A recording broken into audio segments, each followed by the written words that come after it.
ഭീകരത വളർത്തുന്ന ശക്തികൾക്കെതിരെ പാകിസ്ഥാൻ ജനത മുന്നിട്ടിറങ്ങണമെന്ന് പ്രധാനമന്ത്രി നരേന്ദ്രമോദി. പാക് അതിർത്തിയായ കച്ചിലെ ഭുജിൽ 50,000 കോടിയിലേറെ രൂപയുടെ പദ്ധതികൾ ഉദ്ഘാടനം ചെയ്യുകയായിരുന്നു അദ്ദേഹം.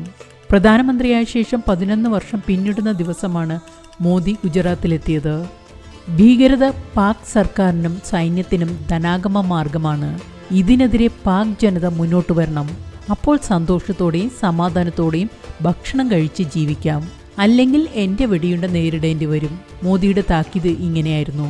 ഇന്ത്യ വിനോദസഞ്ചാരത്തിൽ വിശ്വസിക്കുമ്പോൾ പാകിസ്ഥാൻ ഭീകരതയാണ് വിനോദസഞ്ചാരമെന്ന് കരുതുന്നുവെന്ന് പ്രധാനമന്ത്രി വിമർശിച്ചു. അത് ലോകത്തിനാകെ അപകടമാണ്. ഞാൻ പാക് ജനതയോട് ചോദിക്കുന്നു, നിങ്ങൾ എന്തു നേടി?